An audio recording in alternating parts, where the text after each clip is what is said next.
Did you know that the first regulation to protect local wine and ensure its authenticity dates back to ancient Greece? Greece is home to a remarkable array of certified, authentic wines, ensuring they are crafted in specific areas with traditional methods. Meet some of the most interesting wine varieties which have elevated Greece to an international destination for wine tourism.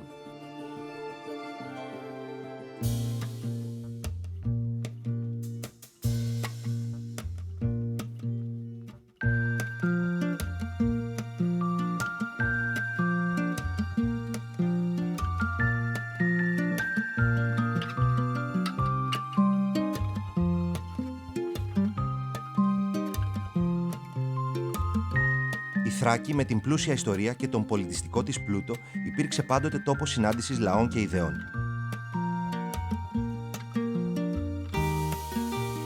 Η πρωτεύουσά της, η Ξάνθη, γνωστή και ως η πόλη με τα 1000 χρώματα, φημίζεται για την φυσική ομορφιά και την πολιτιστική της παράδοση. Η παλιά πόλη της Ξάνθης, που εκτείνεται σε 380.000 τετραγωνικά μέτρα, αποτελεί έναν από τους μεγαλύτερους παραδοσιακούς οικισμούς της Ελλάδας, που έχει μείνει αναλύωτο στον χρόνο. Πλακόστρωτα σοκάκια, αρχοντικά και αρχιτεκτονικά κτίσματα άλλων εποχών μαγεύουν τον επισκέπτη. Στα παράλια της Ξάνθης βρίσκονται τα Άβδυρα, μία από τις σπουδαιότερες πόλεις της αρχαιότητας, πατρίδα του φιλόσοφου Δημόκριτου και του σοφιστή Πρωταγόρα. Οι Θράκες είχαν μεγάλη παράδοση στην αμπελουργία από την αρχαιότητα. Στις μέρες μας, η ιηνική ζώνη των Αυδείρων παράγει πολλές και ποιοτικές ποικιλίες κρασιών, όπως το παμίδι και το μαυρούδι, αξιοποιώντας την πλούσια γη και το ιδανικό κλίμα της περιοχής.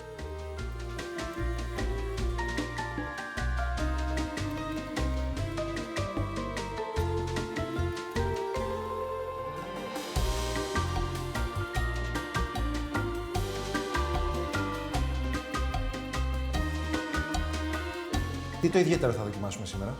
Θα δοκιμάσουμε τοπικές ποικιλίες της Θράκης και ιδιαίτερα της περιοχής των Αυδείρων. Το κλίμα εδώ πώς βοηθάει? Έχουμε πάρα πολύ ήπιους χειμώνες και αυτό το οποίο βοηθά περισσότερο στο να αναπτυχθεί το αμπέλι είναι ότι διάσπαρτα υπάρχουν λοφίσκοι οι οποίοι ουσιαστικά δημιουργούν αέρα και έτσι προστατεύεται και το αμπέλι και μπορούμε να αποδώσουν τα βέλτιστα. Τα κρασιά είναι προστατευόμενης γεωγραφικής ένδειξης στα Άβδυρα. Θα δοκιμάσουμε λοιπόν ουσιαστικά ένα blend κρασί, το οποίο είναι συνενοποίηση Sauvignon Blanc διεθνούς ποικιλίας με τον Δαμιάτη, ο οποίος είναι προστατευόμενης γεωγραφικής ένδειξης Άβδυρα. Έχει δώσει πολλά αρώματα πάντως. Πολύ σωστά, ναι. Εξωτικά φρούτα, εσπεριδοειδή, χρώμα ιδιαίτερο, χρυσαφί. Ναι, λόγω και του βαρελιού. Αρώματα και έντονη οξύτητα θα πω εγώ. Και τι τρώμε όταν πίνουμε Δαμιάτη? Με κάποιο λευκό κρέας, λευκές σάλτσες, με βούτυρο λόγω και του βαρελιού και με γη, με μανιτάρια, με χόρτα, το οτιδήποτε. Συνεχίζουμε με το ροζέ. Μονοπικιλιακός ίνος, παμίδι. Είναι αρκετά κομψό, έχει αρώματα φράουλα, φραμπουάζ και κεράσι. Και ιδιαίτερο χρώμα, Πάμε προς το σωμόν, θα μπορούσε ίσως να καταταγεί λίγο στην κατηγορία orange wines. Εξαιρετικά. Νομίζω ότι ταιριάζει και με πάρα πολλά φαγητά τώρα το παμίδι.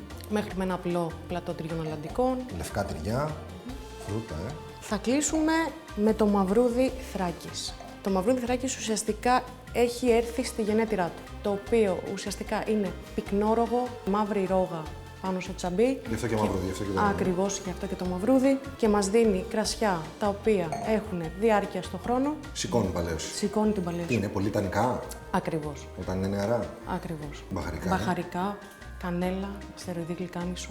Και σε όλες αυτές τις μυρωδιές που έχουμε μυρίσει αυτή τη στιγμή έχει να κάνει και το τερουάρ των Αυδείρων, λόγω και του εδάφους. Αργυλοπυλώδη, αργυλοαμμώδη εδάφη και ταιριάζει πάρα πολύ καλά και με σοκολάτα. Σοκολάτα και αλμυρά, κίτρινα τυριά, παλαιωμένα. Οπότε για να τα βάλουμε σε μια σειρά, δοκιμάσαμε blend Δαμιάτη με σοβινιόν, Πολύ σωστά. παμίδι, το σωμόν, Μονοπικιλιακό. μονοπικιλιακό και μαυρούδι Θράκης. Το αγαπημένο μου είναι το μαυρούδι. Δείχνει πάρα πολύ ωραία τα χαρακτηριστικά του. Δεν ξέρω αν έχει να κάνει και με το βαρέλι και με το έδαφος κτλ. Αλλά είναι πάρα πολύ ωραία τανικό, γεμάτο και μου άρεσε πάρα πολύ η μύτη του. Στα Άβδυρα. Στα Άβδυρα. Μείνετε μαζί μας και ανακαλύψτε τον επόμενο προορισμό μας.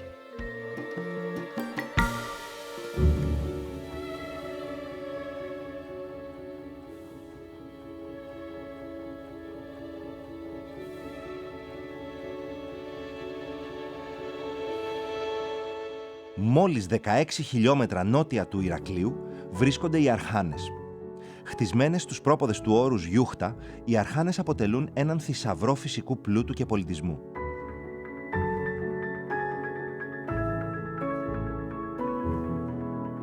Οι Αρχάνες ξεχωρίζουν για την παραδοσιακή αρχιτεκτονική τους και τα πολύχρωμα σπίτια. Επισκεπτόμαστε το Αρχαιολογικό Μουσείο Αρχανών, όπου σήμερα φυλάσσονται ευρήματα από την ευρύτερη περιοχή.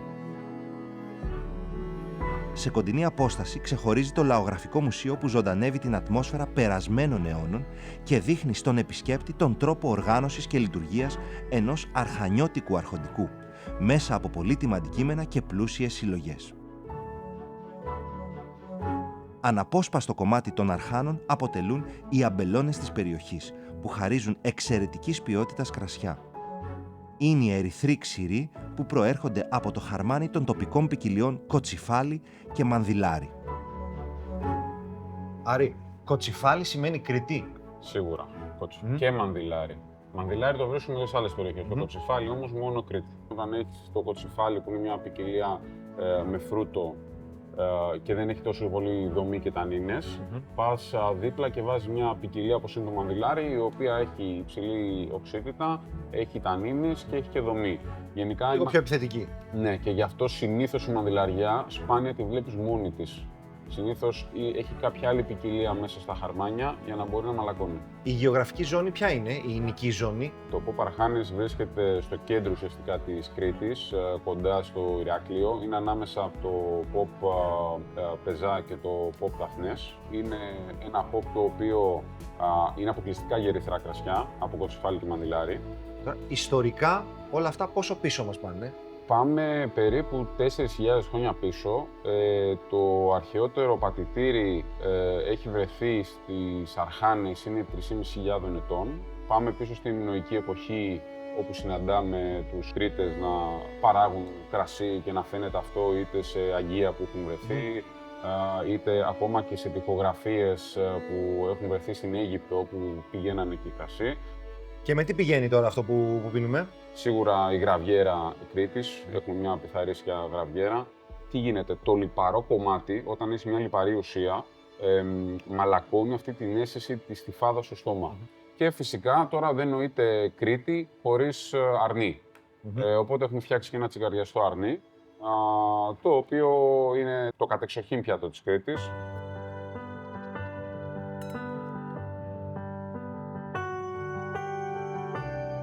Πώς σου φαίνεται το κρασί, σου αρέσει? Μου αρέσει πάρα πολύ. Μου αρέσει ακόμα περισσότερο αφού δοκίμασα και το φαγητό. Δηλαδή νομίζω ότι ταιριάζει. Θέλει φαγητό αυτό που πίνω. Οπότε, επί της ουσίας, αν εδώ έλειπε το μανδυλάρι δίπλα σε αυτό το φαγητό, λογικά θα ψιλοχανόταν και το κρασί. Δηλαδή θα καβαλούσε Σίγουρα. τα λιπαρά και το. Στη γραβιέρα μπορεί όχι, αλλά σίγουρα στο αρνί, το οποίο είναι πολύ πιο γεμάτο σαν πιάτο, θα χανόταν το κρασί. Παίρνει παλαίωση. Φυσικά και παίρνει παλαίωση. Υπάρχουν και όρος αντίστοιχα reserve ή grand reserve που παλαιώνουν τα κρασιά σε βαρέλι και αντίστοιχα μετά σε φιάλι για κάποιο συγκεκριμένο χρόνο για να πάρει αυτή την ονομασία. Και από εκεί και πέρα είναι κρασιά τα οποία μπορούν να παλαιώσουν από λιγότερο έως περισσότερο χρόνο, δηλαδή μπορούν να παλαιώσουν και 5-6 χρόνια, μπορούν να παλαιώσουν και 10-15 χρόνια πολύ εύκολα. Αλλά πάντα έχει να κάνει σε συνάρτηση με την ποιότητα του φρούτου που παίρνει ο παραγωγός και με το αποτέλεσμα που θέλει να κάνει. Γιατί για να μην γελιόμαστε, το κρασί είναι ένα προϊόν το οποίο θέλει παλαίωση, θέλει χρόνο.